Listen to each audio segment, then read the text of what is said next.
¿Qué piensa usted si yo le digo que la conocida silla de Felipe II, ese lugar desde el cual la tradición recuerda que el monarca seguía la construcción del monasterio del Escorial, bueno, pues que no es un altar, sino, o sea, que no es una silla, sino un altar de sacrificio betón, quería decir, ¿no?, que ha sido modificado en los últimos años. Seguro que a usted le sorprende y dice, pero ¿qué está diciendo Isabel? Bueno, pues hay estudios bien documentados que así lo atestiguan. Vamos a hablar con mi compañero del Zoom de Telemadrid, José Manuel Albelda. ¿Cómo me enrollo, José Manuel? No, Buenos días. Lo has prologado muy bien y es importante que dejemos claro que de lo que vamos a hablar ahora no es una especulación, no es fruto de la ficción de un novelista esotérico histórico, sino que es fruto de una investigación universitaria de una de las mejores arqueólogas, historiadora y miembro de la Real Academia de la Historia, que es Alicia Canto. Alicia Canto hace 18 años, en una tarde en la que está paseando con sus nietas y paseando los perros en la silla de Felipe II, mirando desde ese promontorio las Machotas, que es el promontorio desde el cual se ve el Escorial, se da cuenta de que Felipe II, si alguna vez subió a esa localización, es difícil que pudiera ver la evolución de las obras. Porque es una vista muy rasante, no se puede ver la evolución de cómo va subiendo la planta. Hay que subir más alto. Entonces ella empieza a investigar y se da cuenta de que hay acreditaciones históricas que atestiguan que Felipe II se iba al Monte Abantos cuando quería ver la evolución de las obras, porque lo veía en picado.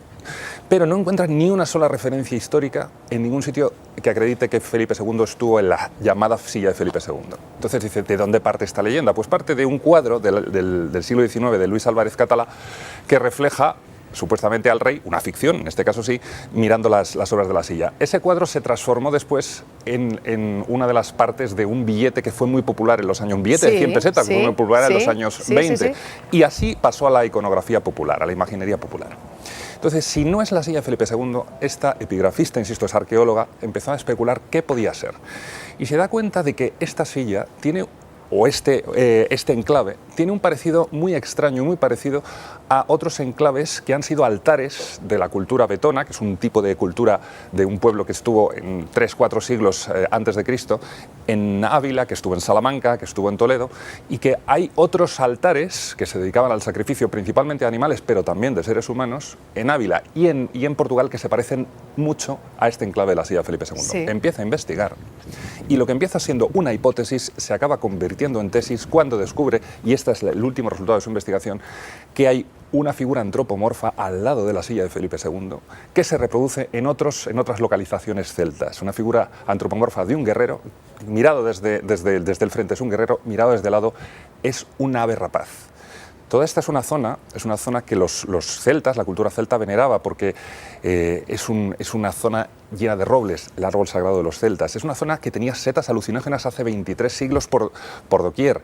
Esto se utilizaba también en los rituales iniciáticos de los celtas. Sí. Es una zona llena de alimoches, de abantos, como dices, es decir, rapaces, animal sagrado para este. Y además, y lo veremos en el reportaje, toda la configuración de la silla tiene la forma de una barca solar, que es un elemento sagrado en la mitología egipcia y también celta.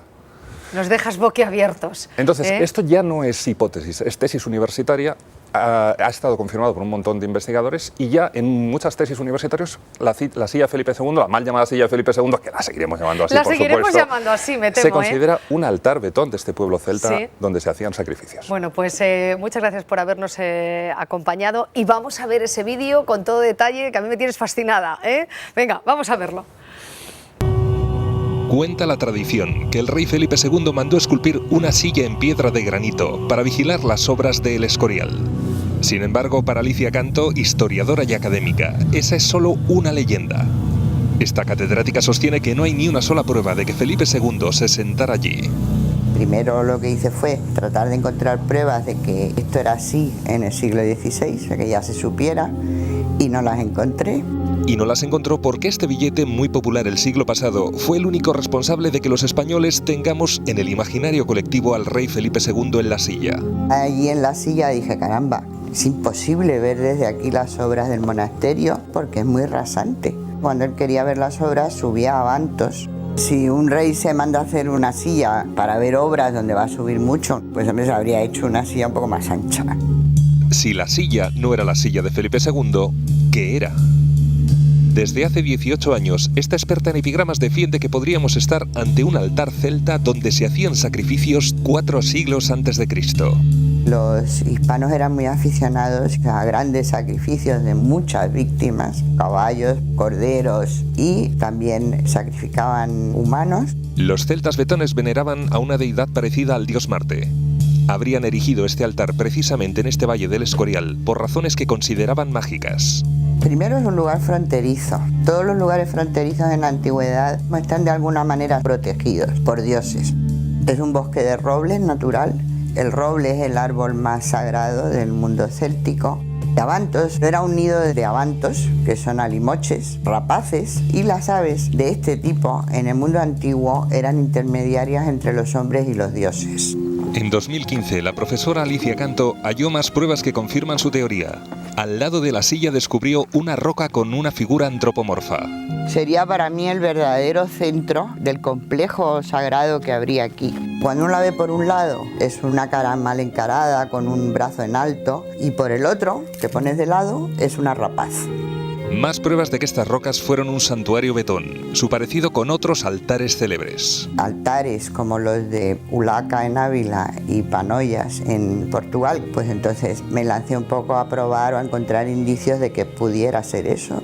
Por si no fuera suficiente, el complejo tiene la forma de una barca solar, elemento sagrado de la mitología egipcia. Varios de estos tipos de altares tienen efectivamente, como le pasa a este, una forma abarquillada por ambos lados. Cuando juntas muchos indicios, no tienes un cartel que diga soy un altar vetón, pero sobre todo el encontrar paralelos próximos, porque hay más altares en la propia zona del Escorial, hace que al final la gente lo acepte. Bueno, seguro que se han quedado tan sorprendidos como nosotros.